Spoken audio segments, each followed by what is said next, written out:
Tous, nous revoilà revenus pour une vidéo sur les diagrammes d'Ellingham, donc la cinquième de la série, et aujourd'hui on attaque plus spécifiquement les applications avec une application plutôt orientée physique et le calcul de ce qu'on appelle la pression de corrosion. Allez, à tout de suite sur la tablette. Donc nous voilà dans la cinquième vidéo sur les diagrammes d'Ellingham, et dans cette vidéo nous allons plus spécifiquement aborder la notion de pression de corrosion.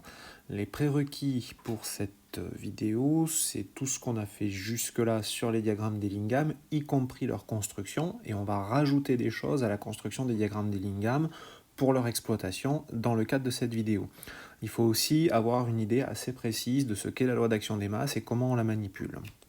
Alors tout d'abord, quelques petits rappels. Alors j'ai écrit delta RG0 et delta RG. Ici, je vais surtout me concentrer. La différence entre les deux, c'est que dans un cas, j'ai la constante d'équilibre et dans l'autre cas, j'ai le quotient de réaction. Donc j'écris ma réaction d'Ellingham entre le métal et O2 qui donne l'oxyde.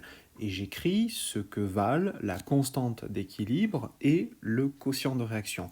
Alors je rappelle, on est souvent dans le cas de solides et de liquides non miscibles. La seule quantité ici qui a une activité non égale à 1, c'est O2 gazeux. Donc en ce qui concerne la constante d'équilibre, ça va me donner la pression partielle de O2 au dénominateur. Donc ça va me donner P0 sur P2O2 à l'équilibre. Et en ce qui concerne le quotient de réaction, c'est la même chose, mais pas forcément à l'équilibre. Donc je vais avoir P0 sur P2O2. Donc ça, c'est la loi d'action des masses, et ce qu'on sait, c'est que si le delta RG est négatif, en fait, ça veut dire que je vais dans le sens direct, formation de l'oxyde, et ça, on a déjà vu, ça correspondait à P2O2 plus grand que P2O2 équilibre. Je vous ai dit, plus on met d'oxygène dans le système, plus je vais avoir tendance à oxyder le métal, tout simplement, et donc obtenir de l'oxyde. Donc si P2O2 est supérieur à P2O2 équilibre, j'ai l'oxyde. Comme j'ai un diagramme d'existence, j'aurai l'oxyde exclusivement. Et si P2O2 est inférieur à P2O2 équilibre, j'ai le métal. Bon, bien on voit que entre les deux, il va y avoir une pression en O2 à un moment donné, spécifiquement P2O2 équilibre, qui va délimiter un petit peu les deux comportements.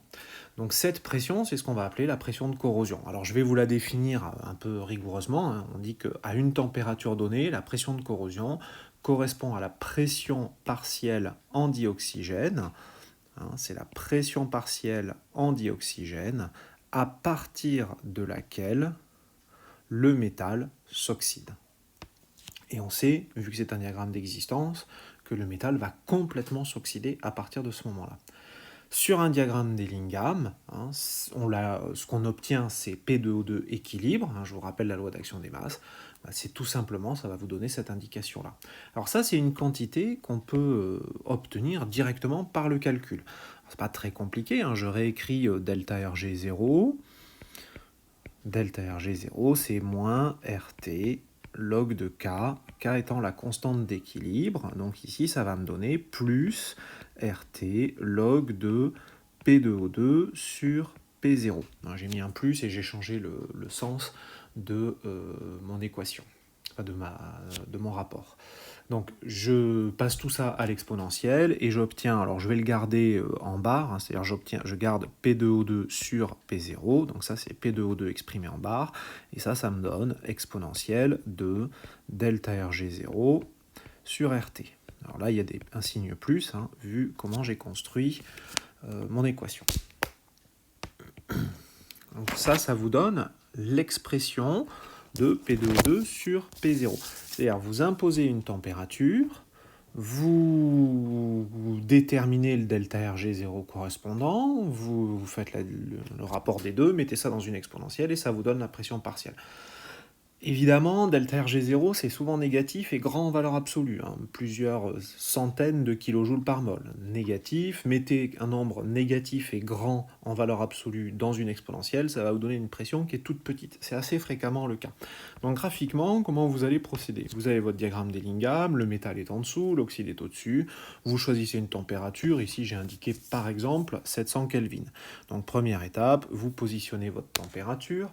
Ensuite, vous allez lire directement vous projetez cette température sur votre courbe, votre droite d'Ellingham, hein, ça vous donne un point ici, étape numéro 2, et il vous faut la valeur de delta RG0, donc vous reportez sur votre axe ici, étape numéro 3, vous reportez la valeur que vous avez eue sur votre courbe. Donc ça vous donne une valeur en kilojoules par mol, et à partir de là, étape numéro 4, vous refaites votre petit calcul, P2O2 équilibre sur P0, on a dit que c'était égal à exponentielle de delta RG0 sur RT. Voilà. Alors attention ici aux unités. Delta RG0, il est donné en kilojoules par mol, donc cela, il faut les convertir en joules par mol, sinon vous risquez d'avoir une mauvaise surprise. Donc attention aux unités. Vous voyez que c'est un petit peu fastidieux. Donc alors, ça marche très bien, on peut tout à fait faire comme ça. Il y a sur certains diagrammes d'Ellingham un autre axe qui est donné souvent à droite du diagramme qui vous permet de fonctionner beaucoup plus rapidement. En fait, dans cet axe-là, l'étape numéro 4, elle a déjà été faite et vous n'avez pas besoin de la traiter vous-même. C'est ce qu'on appelle l'axe en P2O2. Alors d'où ça vient? Je vous rappelle, on peut écrire, on peut tracer la droite y égale RT ln de P2O2 sur P0. Alors souvent, on va le convertir en logarithme décimal. Vous allez avoir R ln de 10 log décimal de P2O2 sur P0 fois T. D'accord? Donc ça, c'est bien un segment de droite. Comme P2O2 est souvent inférieur à 1 bar, la pente est négative. Log de P2O2 sur P0, c'est un nombre négatif. Et donc, on va tracer cette droite, elle passe par l'origine, c'est AT fois plus B, et B ici est nul, donc l'ordonnée à l'origine est nulle, et c'est une pente négative. Donc par exemple, ici, si je reprends mon diagramme, et je vais tracer ce segment de droite. Alors évidemment, je vais le reporter sur un axe que je vais positionner à droite, et vous allez obtenir, par exemple quelque chose comme ceci. Donc cet axe-là, c'est un axe en log décimal, souvent, P2O2 sur P0. Donc souvent, vous avez, alors soit ça vous est exprimé en puissance de 10, soit si c'est le log qui apparaît, c'est des nombres moins 1, moins 2, moins 3. Donc vous allez avoir, par exemple, ici, moins 1, moins 2, et par exemple, moins 3, quelque chose comme ça. Et vous allez lire directement sur cet axe la pression que vous avez à cette température donnée. Donc je reprends, étape numéro 1, vous positionnez votre température, étape numéro 2, vous la reportez sur le diagramme, étape numéro 3, vous tracez la droite, attention, qui passe par l'origine et qui coupe la droite d'Ellingham au point numéro 2, et vous lisez sur l'axe en P2O2 la valeur. Ici, vous obtenez une pression en O2 équilibre. Alors, en barre, donc ça va être sur P0, vous obtenez, par exemple, 10-3.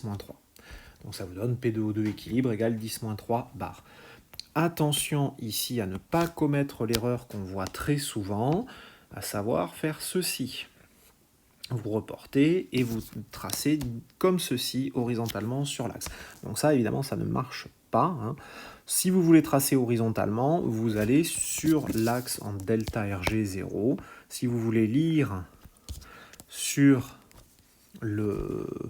l'axe en P2O2, vous tracez bien la droite qui passe par l'ordonnée à l'origine. C'est très très important, c'est la droite qui passe par l'ordonnée à l'origine, 0, vraiment par le 0 de delta RG0. Sinon, vous allez vous tromper. Donc ce morceau-là ici, de droite, il n'existe pas. Vous n'avez pas le droit de le tracer, sinon vous n'obtenez pas la bonne valeur. Voilà. Donc par exemple, ici j'ai trouvé une pression en O2 équilibre qui vaut 10-3 bars. Si je suis dans les conditions atmosphériques, j'ai P de O2 qui vaut 0,2 bar, à peu près 0,2 bar. P de O2 dans ce cas-là est plus grand que P de O2 équilibre, c'est-à-dire la pression de corrosion. Donc dans ce cas-là, si la pression est au-dessus, je vais oxyder mon métal. C'est pour ça qu'on appelle ça une pression de corrosion. Donc je vais former l'oxyde. Par contre, on voit aussi qu'on peut spontanément et juste en faisant le vide, réduire l'oxyde. Puisque si j'étais dans des conditions atmosphériques, on voit que j'ai formé l'oxyde, mais en même temps, si je fais le vide, eh bien, je vais abaisser la pression partielle en O2, et donc je vais réduire la pression et je vais déplacer l'équilibre dans l'autre sens. Sauf que c'est un diagramme d'existence, donc déplacer l'équilibre ici signifie passer de l'oxyde totalement au métal. Donc si je veux le faire, il faut amener P2O2 à une valeur inférieure à P2O2 équilibre. Donc ça, c'est une façon de faire une réduction des oxydes en faisant le vide. Alors évidemment, ça dépend de la température, hein. Sinon il faut faire des vides extrêmement poussés. Donc on peut, en changeant la température, changer aussi, et en particulier baisser la pression de corrosion. Alors comment j'obtiens ça? On va commencer, avant de regarder le diagramme, par réfléchir un tout petit peu. Je vais appliquer la loi de modération. Ce qu'on sait, hein, loi de modération de Le Chatelier-Vent Hoff, c'est que si je chauffe une réaction, un équilibre, je vais le déplacer dans le sens endothermique. Chauffer, ça veut dire déplacer, favoriser dans le sens endothermique. Alors endothermique, vous allez me dire, mais ici, je ne sais pas trop quel sens c'est, sauf que comme c'est des réactions d'oxydation par voie sèche, et qu'on a vu que ça ressemblait beaucoup à des réactions de combustion, la plupart du temps, je dis bien la plupart du temps, ce sont des réactions qui sont exothermiques dans le sens direct. Donc souvent, le sens endothermique, c'est plutôt le sens indirect. Alors c'est pas systématiquement le cas, mais ici, ça va être très souvent le sens indirect. Conséquence de ça, si je chauffe, je vais favoriser, le sens indirect, c'est quoi? C'est le métal. Donc chauffer à une pression, en faisant le vide, ça va me permettre d'atteindre la pression de corrosion plus facilement. Alors ça, c'est quelque chose qu'on peut tout à fait lire sur le diagramme. Donc tout à l'heure, on avait dit qu'on se plaçait à 700 Kelvin, par exemple. Donc je fais la même construction, je me mets à 700 Kelvin, et je passe bien par l'origine, et j'obtiens ici une valeur de pression de corrosion. On voit que si on se place à 900 Kelvin, qui est une température plus élevée, je vais obtenir, la droite elle est au-dessus, et je vous rappelle qu'ici, donc j'ai un log de P de O2 sur P0, et ici le log, plus vous montez sur cet axe, plus vous augmentez votre valeur. Donc si la pression de corrosion augmente, ça veut dire que vous avez moins besoin de faire le vide pour réduire. Et si vous vous placez à 500 Kelvin, comme ceci, vous voyez que là je vais carrément être hors champ, je ne vais jamais réussir à atteindre l'axe, je vais beaucoup trop bas. Donc là on est dans une situation où en fait la pression de corrosion est extrêmement faible, puisque le log va être de plus en plus négatif, donc si vous avez 10-30, 10-40, 10-50, pour un log ça va devenir inatteignable facilement, on va dire juste en faisant le vide. Donc vous voyez que dans ce sens-là, la pression de corrosion, elle augmente.